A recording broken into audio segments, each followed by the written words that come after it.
Ya, Assalamualaikum warahmatullahi wabarakatuh. Selamat pagi. Pada kesempatan kali ini saya akan melanjutkan materi yang kemarin. Hari ini adalah pertemuan ketiga dari mata kuliah teknologi sediaan liquid dan semi solid. Dan kali ini kita akan belajar mengenai larutan. Jadi minggu lalu kita sudah belajar berbagai macam air yang digunakan dalam sediaan larutan, macam-macam bahan tambahan yang digunakan dalam larutan, dan pada kesempatan kali ini saya akan mencoba membahas macam-macam sediaan larutan dalam dunia farmasi atau pengobatan. Nah, untuk pustaka yang dipakai untuk sediaan liquid dan semi solid itu adalah seperti pada gambar ya, kita akan menggunakan buku dari Ansel, pengantar bentuk sediaan farmasi. Di dalam buku sini yang dibahas bukan hanya sediaan larutan tapi juga sediaan solid, sediaan steril, juga akan dibahas dalam buku ini. Kemudian pustaka yang kedua yaitu JPOB, yang ketiga adalah Farmakope Indonesia untuk mencari literatur tentang evaluasi sediaan liquid dan semi solid itu seperti apa saja prosedurnya, kemudian sifat bahan aktif yang digunakan dalam sediaan liquid dan semi solid itu apa saja, dan kemudian satu lagi tidak kalah pentingnya yaitu Handbook of Pharmaceutical Ingredients untuk mengetahui data mengenai bahan tambahan yang digunakan dalam sediaan liquid dan semi solid. Nah, sediaan cair sendiri atau sediaan liquida itu digolongkan berdasarkan sistem dispersi, dibagi menjadi tiga. Yang pertama adalah larutan, yang kedua adalah suspensi, dan yang ketiga adalah emulsi. Bedanya antara larutan, suspensi, dan emulsi, jika larutan itu sistem satu fase, jika suspensi dan emulsi itu sistem yang terdiri dari dua fase. Kenapa larutan disebut satu fase? Karena dispersi bahan yang dicampurkan ke dalam pembawa yang berupa air atau minyak itu terdispersi dalam bentuk molekuler atau larut di dalam pembawanya ya.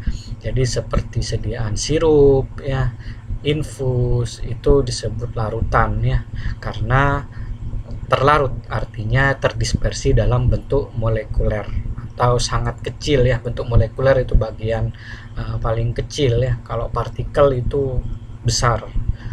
Nah, berbeda dengan suspensi.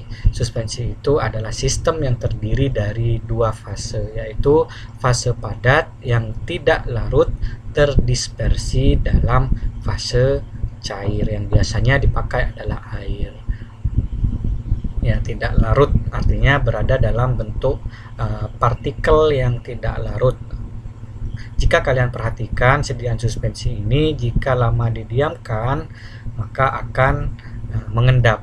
Contohnya adalah sediaan suspensi dari antasida, atau kalau saya menyebut merek ada suspensi Milanta. Jadi kalau kalian menyebut Milanta jangan menyebutnya sirup atau larutan tapi suspensi ya, jadi jangan salah sebut. Kemudian yang ketiga adalah emulsi. Emulsi itu adalah sistem yang terdiri dari dua fase juga, yaitu fase minyak dan fase air yang tidak saling campur ya. Jadi bedanya suspensi sama emulsi apa? Fase terdispersinya. Kalau suspensi fase terdispersinya adalah zat padat, kalau emulsi fase terdispersinya adalah minyak ya.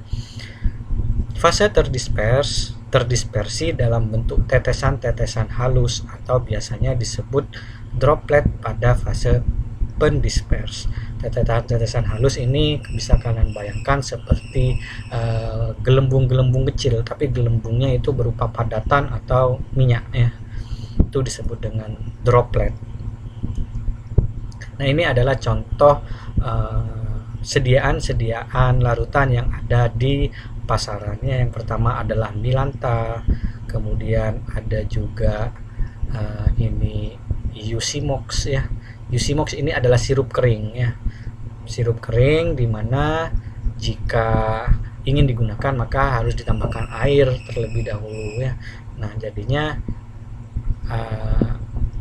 makanya disebut dengan sirup kering ya.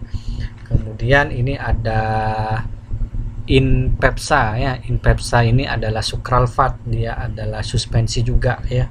Jadi kalau kalian lihat ini larutannya tidak tembus cahaya. Kalau suspensi ya berbeda dengan larutan, dia larutannya jernih atau tembus cahaya. Contohnya yang sediaan larutan ini adalah Sunmol ya. Sunmol dan elixir bisolvon ini ya. Bisolvon elixir dan sirup paracetamol ya atau Sunmol. Ini adalah larutan. Jika kalian lihat nanti kalau kalian beli atau apa, bandingkan dengan suspensi ya. Kalau suspensi itu biasanya sediaannya tidak tembus cahaya warna putih, atau jika dikasih pewarna bisa warna merah gitu ya. Nah, ini juga emulsi contohnya adalah Scott Emulsion dan Laxadin ya. Laxadin ini ada gliserinnya, ada parafin liquidumnya ya. Ini adalah fase minyaknya. Bahan obatnya adalah phenolphthalein ya. Ini biasanya digunakan untuk orang susah buang air besar untuk memperlancar BAB. Ya, ini adalah contoh-contoh sediaan larutan yang ada di pasaran. Nah, kita bahas satu-satu. Larutan dalam kimia fisik, larutan itu adalah campuran homogen. Kenapa disebut campuran? Karena yang ada di dalam larutan itu bukan hanya air sebagai pembawa saja, tapi juga ada bahan aktif yang larut di dalamnya, ada bahan tambahan yang larut di dalamnya. Bahan tambahannya bisa berupa pengawet, bisa berupa pewarna, bisa berupa pemanis yang berupa gula ya. Makanya disebut campuran. Disebut homogen karena semuanya terlarut di dalam pembawanya, biasanya air ya. Nah, campuran homogen ini terdiri dari dua atau lebih zat ya. Itu yang disebut dengan bahan tambahan dan zat aktifnya biasanya ya. Zat tambahan dan bahan aktifnya. Zat tambahan pun ada banyak yang dipakai, pengawet, pewarna, pemanis ya. Nah, di dalam kimia fisik itu ada 9 tipe campuran homogen yang dapat dibuat ya. Jangan dibayangkan campuran homogen itu hanya berupa larutan ya, tapi juga ada yang berupa gas atau solut yang terlarut dalam padatan, atau misalkan ini ya, misalkan solutnya adalah padatan, pelarutnya adalah cair ya. Contohnya apa? Contohnya adalah gula yang larut dalam air, NaCl atau garam dapur yang larut dalam air ya. Itu contohnya adalah dari zat terlarut yang berupa padatan dan pelarut yang atau yang disebut dengan solvent ini ya. Pelarut juga disebut dengan solvent, pelarutnya cairan, zat terlarutnya padatan. Ini contohnya sukrosa yang larut dalam air ya. Nah, jika zat terlarutnya adalah cairan, pelarutnya adalah cairan, contohnya adalah etanol dalam air ya, karena etanol itu bercampur dengan air ya. Kalau zat terlarutnya adalah cairan, pelarutnya adalah gas, nah itu contohnya adalah uap air yang ada di udara ya. Itu juga contoh-contoh yang lain ya.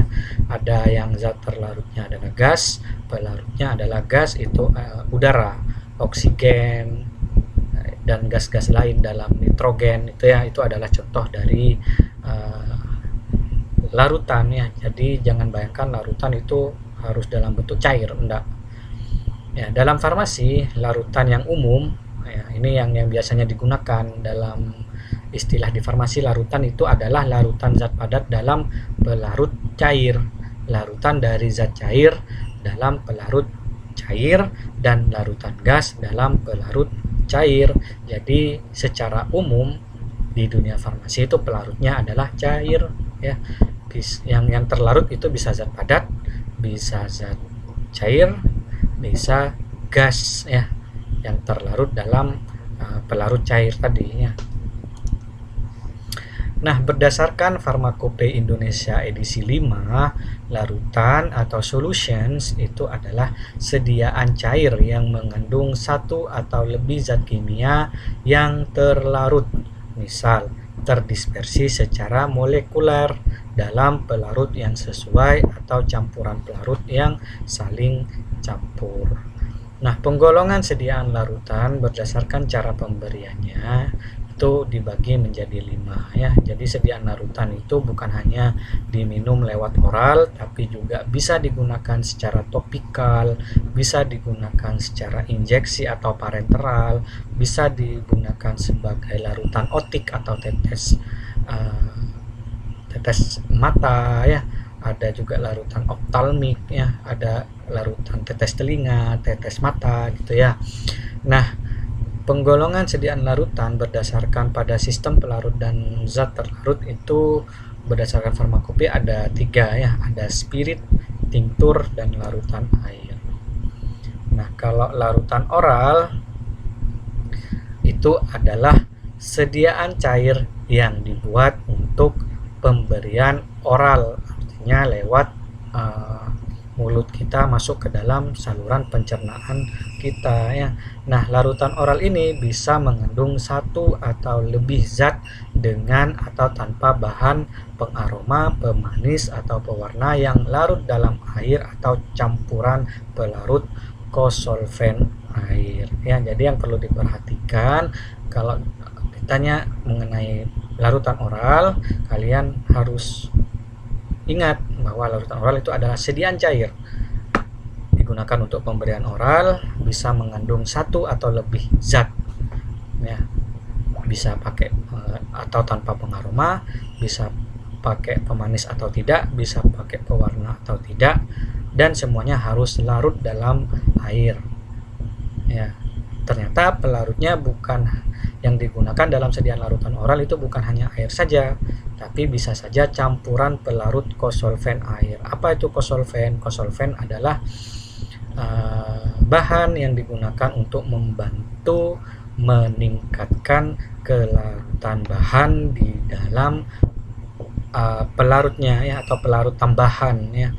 Misalkan jika menggunakan air saja, paracetamol itu tidak akan larut dengan jumlah sekian, tapi jika air itu saya tambahkan etanol dengan komposisi tertentu, maka bahan paracetamol tadi bisa larut dengan jumlah yang sudah dihitung ya. Itu yang dimaksud dengan kosolven. Nah, ada juga istilah eliksir. Ya, eliksir itu adalah larutan oral yang mengandung etanol sebagai kosolven ya. Seperti yang saya jelaskan tadi, kosolven itu adalah bahan yang bisa membantu untuk meningkatkan kelarutan suatu bahan. Salah satu contohnya adalah etanol ya. Nah, biasanya etanol ini dipakai untuk membuat sediaan eliksir untuk membantu meningkatkan kelarutan bahan-bahan obat yang sukar larut dalam air ya. Karena kadar etanol tinggi dapat menimbulkan efek farmakologi jika digunakan per oral ya. Jadi efek etanol sebenarnya tidak bagus untuk kesehatan ya jika digunakan secara per oral, maka dapat digunakan kosolven lain ya, misalkan gliserin dan propilen glikol untuk mengurangi jumlah etanol. Jadi etanol itu bisa dipakai asal dibatasi jumlahnya sebagai kosolven. Nah, jika penggunaan etanol ini kurang untuk melarutkan bahan tadi, maka bisa dipakai kosolven lain seperti gliserin dan propilen glikol. Jadi akhirnya etanol yang dipakai tidak akan terlalu banyak. Nah, ada juga yang disebut larutan topikal. Dari istilahnya saja topikal, berarti larutan ini dipakai untuk sediaan untuk topikal ya. Jadi larutan ini biasanya mengandung air tetapi tidak mengandung pelarut lain seperti etanol dan poliol. Poliol itu alkohol ya. Untuk penggunaan topikal pada kulit atau dalam hal larutan lidokain oral topikal untuk penggunaan mukosa mulut ya. Jadi bisa pada kulit atau pada mukosa mulut ya. Mukosa itu kan bagian permukaan juga, jadi tidak sampai diminum ya. Nah, kemudian ada istilah larutan otik ya, dari istilahnya saja otik. Kalian kalau mendengar otik itu telinga artinya ya. Jadi larutan ini penggunaannya untuk telinga bagian luar, bukan bagian luar daun telinga, tapi di dalam ya, di dalam ya telinga luar maksudnya ya. Itu contohnya adalah larutan otik benzokain dan antipirin, larutan otik neomisin dan polimixin B sulfat ya. Ini adalah antibiotik kalau terjadi infeksi di bagian telinga luar ya, misalkan gendang telinga atau apa ya. Dan larutan otik hidrokortison untuk mengatasi radang yang biasanya terjadi pada bagian telinga luar. Nah, kemudian ini adalah beberapa keuntungan sediaan larutan. Yang pertama, bahan obat sudah dalam keadaan terlarut sehingga bisa langsung diabsorpsi. Diabsorpsi di mana? Di lambung kita ya, di bagian pencernaan kita. Berbeda dengan tablet. Kalau tablet butuh pecah dulu, hancur dulu, kemudian terlarut, kemudian baru diabsorpsi. Nah, kalau bahan obatnya sudah dalam keadaan terlarut, maka tidak butuh waktu untuk memecah lagi ya. Jadi ini absorpsinya bisa lebih cepat dibandingkan dengan bentuk sediaan padat ya, seperti kapsul maupun tablet.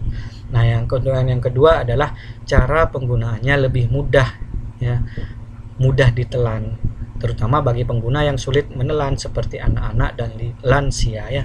Biasanya ada beberapa orang, terutama anak-anak dan lansia, itu memang tidak bisa meminum obat seperti tablet atau kapsul ya. Makanya untuk anak-anak itu pada umumnya sediaannya itu berupa sediaan larutan ya. Kemudian yang ketiga, sediaannya homogen karena sistemnya satu fase, makanya disebut homogen, sehingga keseragaman dosisnya itu terjamin ya.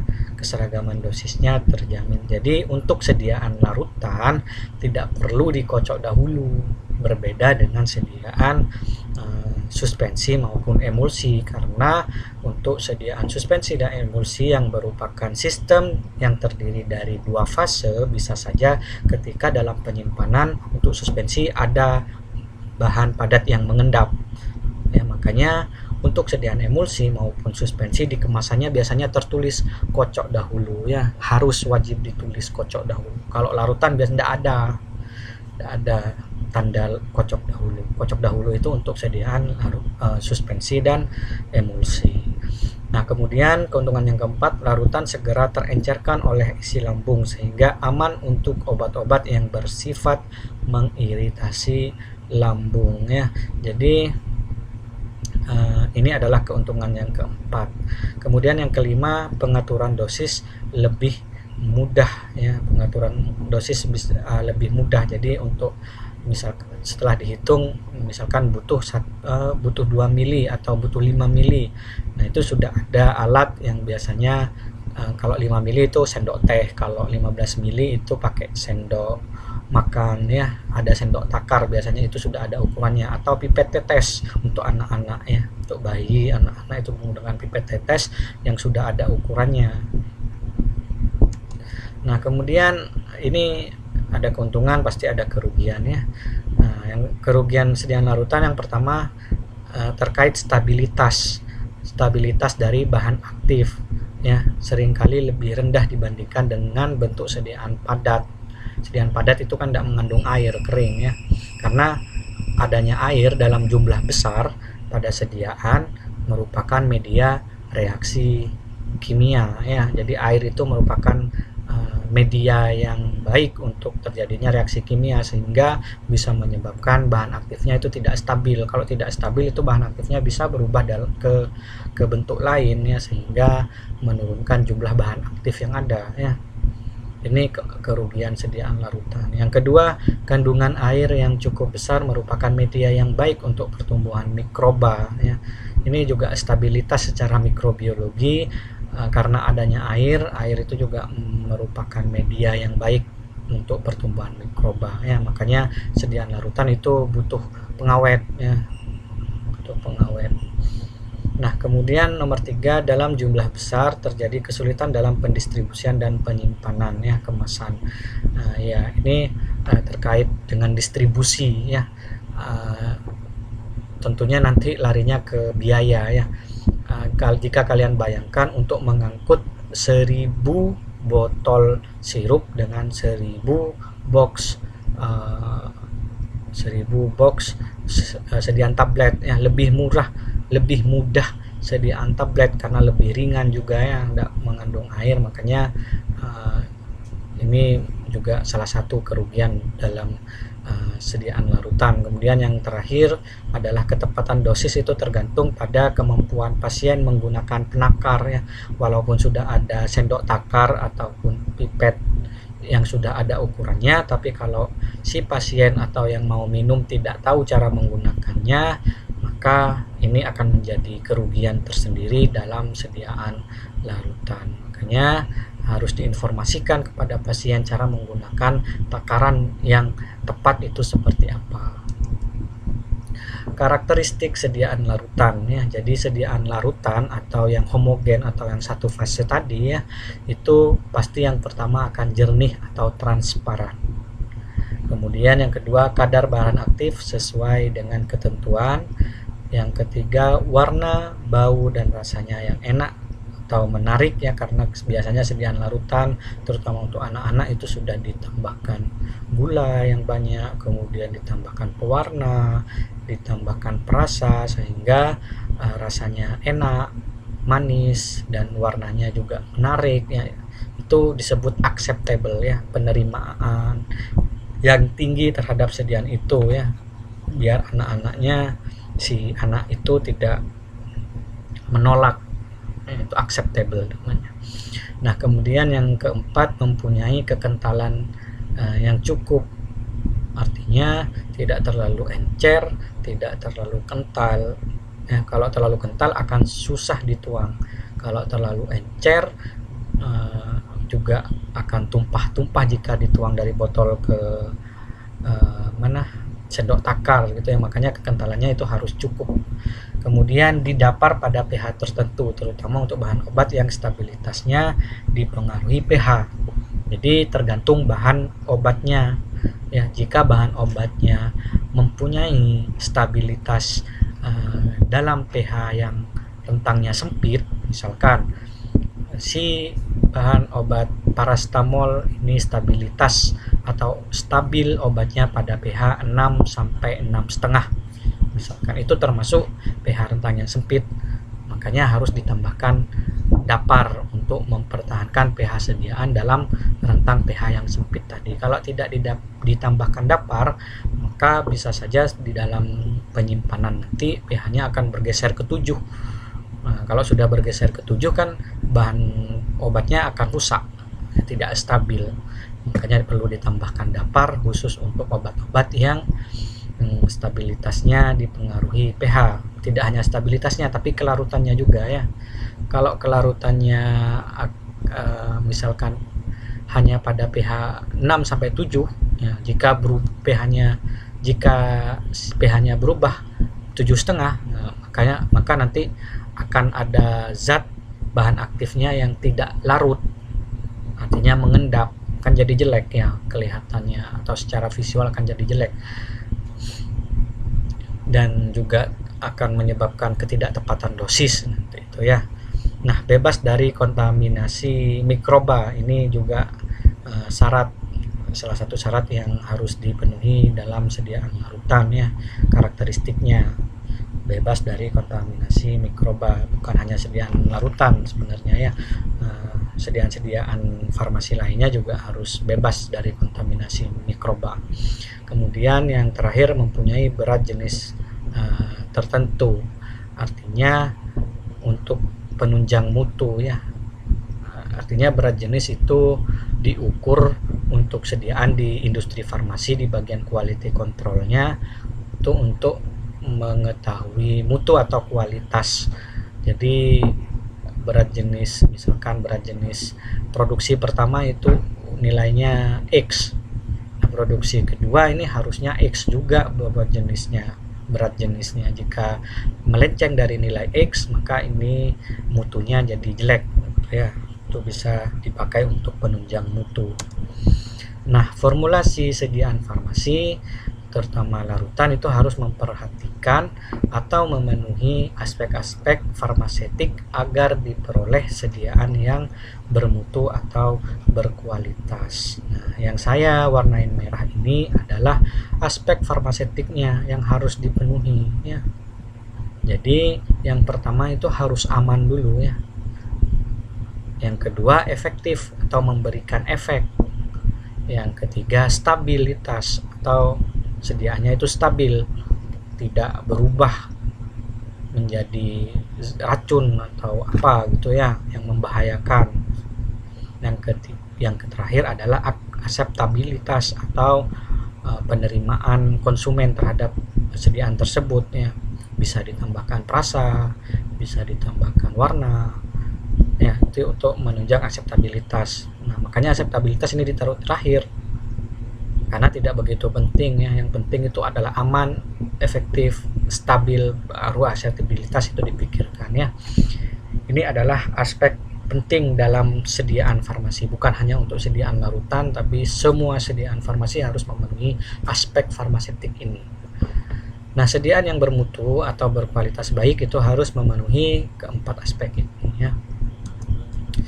Nah, biasanya dalam sediaan larutan itu ditemui beberapa permasalahan. Yang pertama, tentu karena sediaan larutan, maka yang menjadi kendala itu adalah kelarutan dari bahan aktif ya. Bahan aktif yang biasanya merupakan asam lemah, jadi obat-obatan itu biasanya asam lemah atau basa lemah ya. Tidak ada yang asam kuat, tidak ada yang basa kuat, biasanya asam lemah atau basa lemah itu bersifat kurang larut dalam air ya. Contohnya paracetamol itu tidak larut, sukar larut ya dalam air. Nah, keberadaannya dalam bentuk molekular dan atau bentuk terionkan dipengaruhi oleh pH media. Jadi kelarutan itu selain dipengaruhi oleh suhu ya, tentunya kan kalau kalian melarutkan gula di air dingin sama air panas berbeda kelarutannya, lebih gampang larut di air panas. Sama dengan bahan aktif ya, selain suhu juga akan mempengaruhi kelarutan, tapi di samping itu pH media atau pH yang si pembawa itu juga akan mempengaruhi ya. Tentunya tergantung dari bahan aktifnya. Ada bahan aktif yang gampang larut di pH media yang basa, ada bahan aktif yang mudah larut dalam pH media yang asam ya.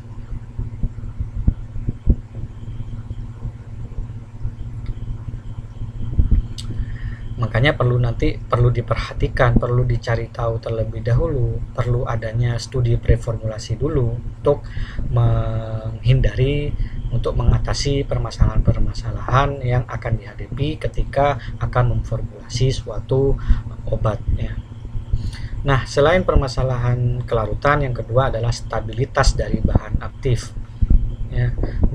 Karena media air merupakan sarana yang baik untuk terjadinya berbagai macam reaksi kimia dan juga merupakan pertumbuhan mikroba yang paling baik, maka yang bisa merusak si bahan aktif. Maka untuk menjaga stabilitas bahan aktif ini perlu dipikirkan ya.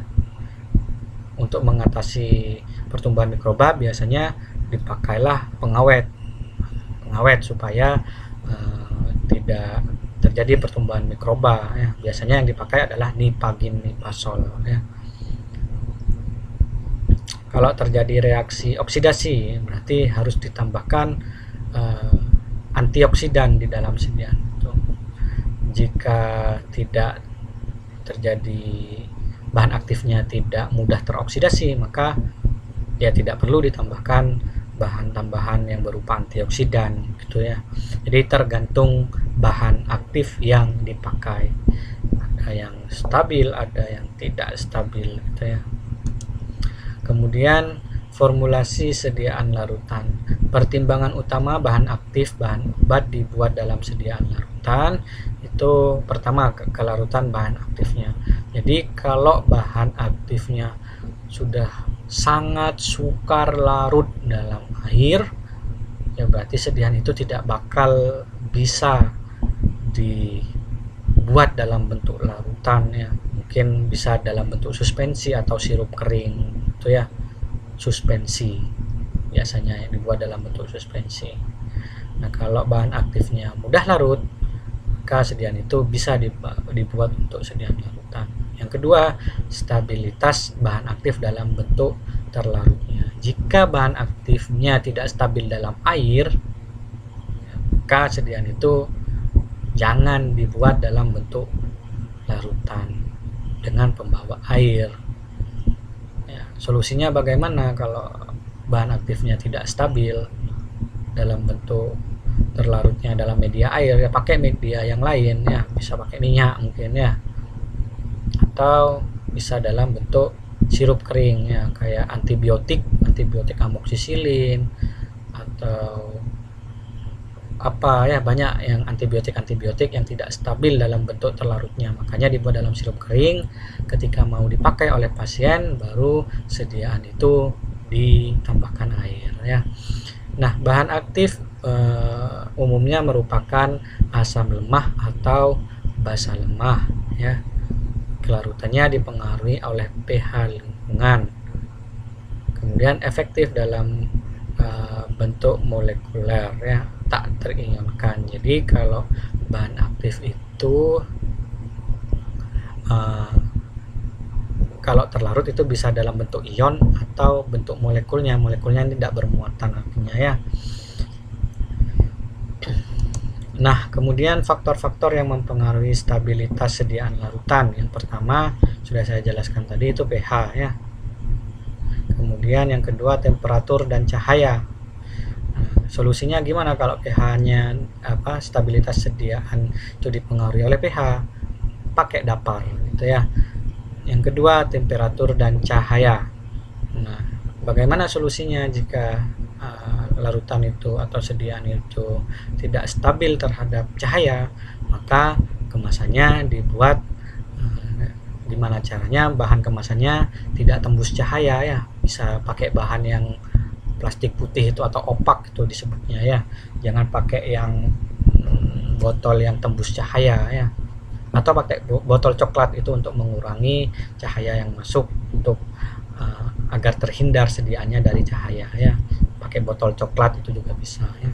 Jika temperatur gimana kalau dia tidak stabil di suhu ruang alias stabil pada suhu 2-8 yang menyimpan 2-8 ya, penyimpanannya harus di dalam kulkas gitu ya. Jadi kalau tidak diperhatikan stabilitas atau penyimpanannya atau pengemasannya, itu nanti akan terjadi perubahan-perubahan warna, bau, rasa, kekeruhan, kekentalan ya. Bila reaksi melibatkan bahan aktif bisa berakibat terhadap efektivitasnya dan mungkin saja bisa akan terjadi toksis ya. Jadi kalau sudah tidak stabil, bahan aktif itu akan berubah senyawanya dari A menjadi B ya.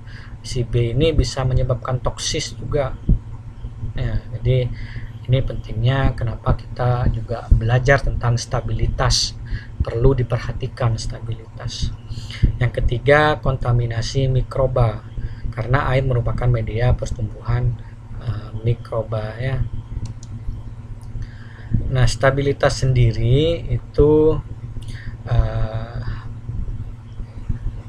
bisa ini ya, mengalami jika suatu sediaan farmasi dalam hal ini larutan ya, kalau sudah stabilitasnya tidak terjaga dengan baik, maka bisa terjadi perubahan fisik itu tadi ya.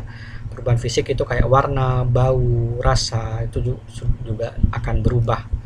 Nah, di dalam perubahan fisika itu biasanya juga akan terjadi peristiwa kimia atau reaksi. Ya. Nah, perubahan fisika dan peristiwa kimia yang terjadi dalam sediaan itu biasanya akan mengakibatkan perubahan bahan aktif atau bahan tambahan ya, bukan hanya bahan aktif tapi juga bahan tambahan, berubah secara kimia mungkin ya, secara kimia strukturnya akan berubah ya. Nah, itu akan mengakibatkan apa? Efektivitasnya turun. Nah, itu namanya stabilitas farmakologi disebutnya ya. Kalau stabilitas farmakologi itu berefek pada efektivitas. Kalau stabilitas toksikologi, nah itu bisa berakibat bahan obatnya akan toksik atau beracun terhadap tubuh kita ya. Itu disebut dengan stabilitas toksikologi. Atau yang ketiga, bisa saja efektivitasnya tetap ada, tidak toksik,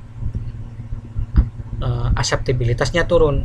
Artinya kalau kalian si konsumen gitu ya melihat adanya perubahan warna atau kekentalan, ini awalnya cair kok jadi kental, kok warnanya berubah ya kan, kalian jadi ragu untuk minum ya.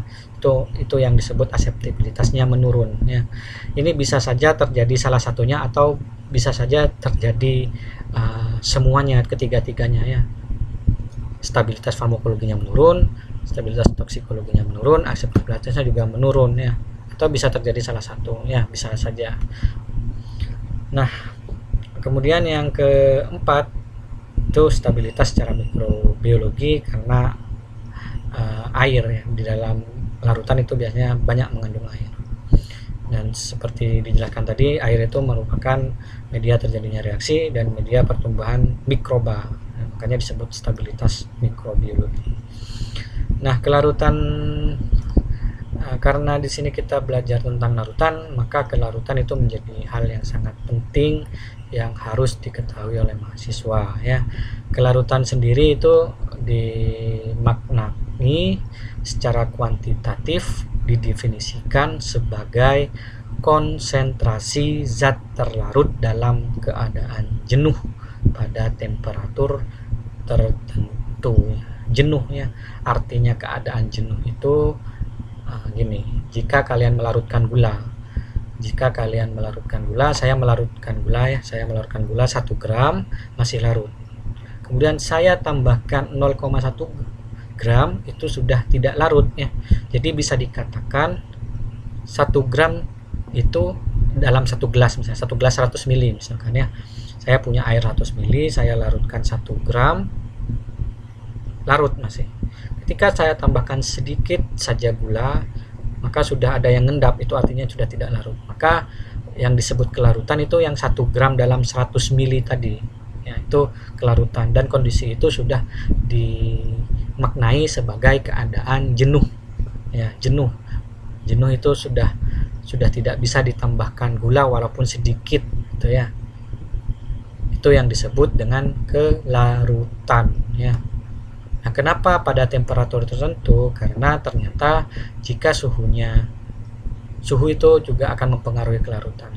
Kelarutan di suhu 25 derajat sama suhu 50 derajat itu akan berbeda. Lebih mudah larut yang mana? Ya, 50 derajat Celcius ya. Semakin panas semakin gampang larut. Ya, secara kualitatif itu tadi makna secara kuantitatif. Nah, secara kualitatif itu interaksi ya. Yang dimaksud kelarutan itu adalah interaksi spontan dari 2 atau lebih zat untuk membentuk dispersi molekuler yang homogen ya. Di sini disebut dispersi, tapi molekuler atau bagian terkecil dari suatu senyawa dan homogen gitu ya. Ini makna secara kualitatif. Kalau sebagai secara kuantitatif atau secara jumlah ini ya, jumlah itu tadi ya konsentrasi zat terlarut dalam keadaan jenuh. Tapi kalau secara kualitatif itu interaksi ya, interaksi spontan dari dua atau lebih zat untuk membentuk dispersi molekuler yang homogen.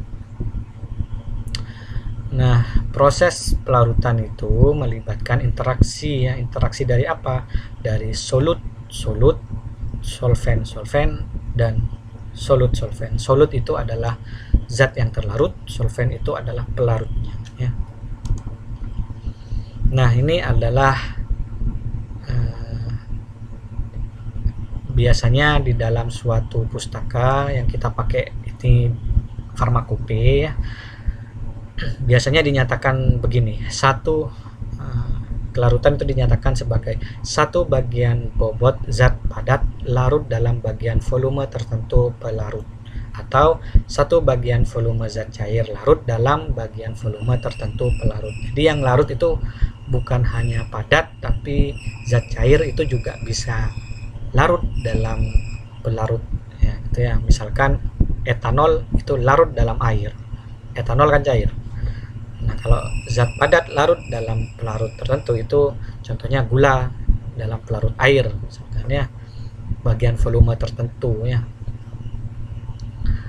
Nah, secara kuantitatif juga dapat dinyatakan dalam molaritas, dan persen ya. Persen itu bisa berat per volume atau B per V atau volume per volume, V per V ya. Nanti kalian akan belajar ya menghitung kelarutan itu seperti apa. Saya tidak akan menjelaskan molaritas karena saya rasa di kimia dasar sudah kalian dapatkan ya. Nanti dibuka lagi. Artinya persen berat per volume per volume itu coba kalian cari lagi. Nah, intinya di sini kalau di farmakope ada tabel seperti ini ya di bagian kelarutan itu ya. Jadi istilah kelarutan dalam farmakope itu dibagi menjadi 7 ya. Ada sangat mudah larut, larut, agak sukar larut, sangat sukar larut, dan praktis tidak larut. Dikatakan sangat mudah larut jika jumlah bagian pelarut yang diperlukan untuk melarutkan satu bagian zat itu kurang dari 1. Kalau dikatakan mudah larut, maka jumlah bagian pelarut yang diperlukan untuk melarutkan satu bagian zat itu adalah 1 sampai 10. Contohnya ya, contoh biar kalian lebih paham. Misalkan bahan A itu mudah larut. Nah, artinya 1 gram bahan A itu akan larut dalam 1 sampai 10 mili air ya. Jika kalian menemukan istilah bahan A mudah larut dalam air, nah, itu artinya jika kalian ingin melarutkan 1 gram, kalian itu butuh air 1 sampai 10 mililiter ya. Ini yang dikatakan yang dimaksud dari tabel ini ya. Jadi pernyataan bagian dalam kelarutan berarti bahwa 1 gram zat padat atau 1 mili zat cair dalam sejumlah mili pelarut. Ini jumlah pelarutnya ya. Ini adalah jumlah pelarut yang di sebelah kanan ya. Disebut bagian karena si yang terlarut itu bisa berada dalam wujud padat atau bisa pada wujud cair ya. Misalkan gliserol dalam air, gliserol itu larut dalam air, artinya 1 mili gliserol itu larut dalam 10 sampai 30 mili air itu ya. Gliserol itu bentuknya cairan. Nah, mungkin itu saja untuk kuliah kali ini. Nanti kalian jika ada pertanyaan yang kurang paham tentang kelarutan atau apa, bisa langsung didiskusikan di grup atau di Edmodo ya, bisa komen. Terima kasih.